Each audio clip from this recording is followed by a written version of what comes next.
Hello friends, আমি আকাশ। আজকে আলোচনা করব সুপারস্টার জিৎ এবং সুপারস্টার দেব। তো সুপারস্টার জিতের আগামী সিনেমা রেবেল, এই নামটি কিন্তু শোনা যাচ্ছে। রেবেল নামটা পরিবর্তন হতে পারে, তবে মাসালা অ্যাকশন ওরিয়েন্টেড একটা সিনেমা জিদ্দার কিন্তু আসতে চলেছে। এটা 2025-এ ঈদকে টার্গেট করে কিন্তু বানানো হচ্ছে। তবে এই সিনেমাটা এখনও অফিসিয়াল আপডেট আসেনি। আর এখন থেকে যেরকম সোশ্যাল মিডিয়াতে একটা ভয়ঙ্কর হাইপ লক্ষ্য করা যাচ্ছে, বিগত আমরা জিতের সিনেমার ক্ষেত্রে আমরা দেখতে পাইনি। লাস্ট আমরা চেঙ্গিসের ক্ষেত্রে দেখতে পেয়েছিলাম এরকম একটা দর্শক মনের উন্মাদনা।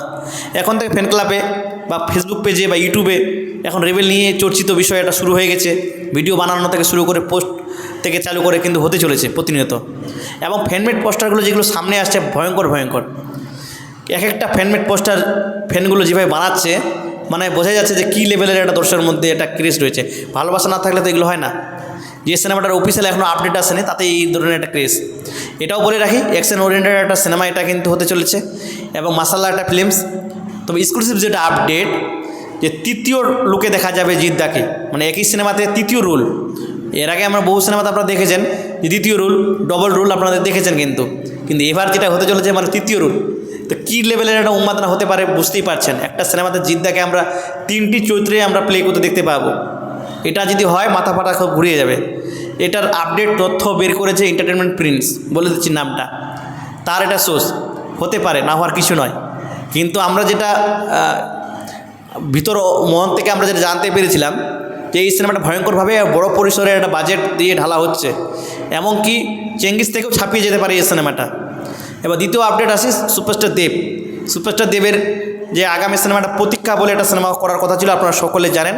তো এটা কিন্তু বাংলাদেশের একটা ঘটনা বা প্রেক্ষাপট দেখানো হবে সিনেমাটার মাধ্যমে।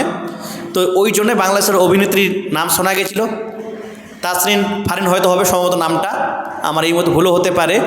তো ইতিমধ্যে যেটা শোনা যাচ্ছে, তিনি আর থাকছেন না ভিসা কারণে। আর বাংলাদেশের পরিস্থিতিটা এমন একটা পর্যায়ে গেছে, তো ভিসা কারণে, সমস্যার কারণে তিনি এই মুহূর্তে এই সিনেমাটার সঙ্গে যুক্ত থাকতে পারছেন না, তিনি এটা নিজে জানিয়ে দিয়েছেন। তো এবার যেটা সুখবর শোনা যাচ্ছে, যেহেতু বাংলাদেশের একটা প্রেক্ষাপট তো দেখানো হবে নিশ্চয়ই, তো বাংলাদেশের অভিনেত্রী মাস্ট লাগবেই।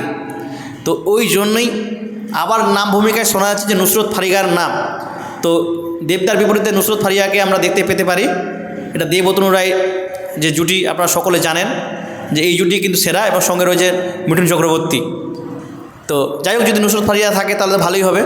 এটা এখন দেখার বিষয় যে কেমন করতে পারে, বা সব ঠিকঠাক থাকলে নুসরত ফারিয়াকে আমরা দেখতে পারবো এই সিনেমাতে। আর এটা বলে রাখি, কালকে কিন্তু টেক্কা সিনেমার টিজার আসতে চলেছে।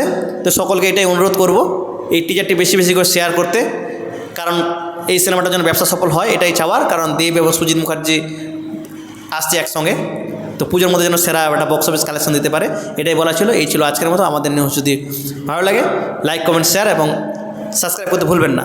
ধন্যবাদ।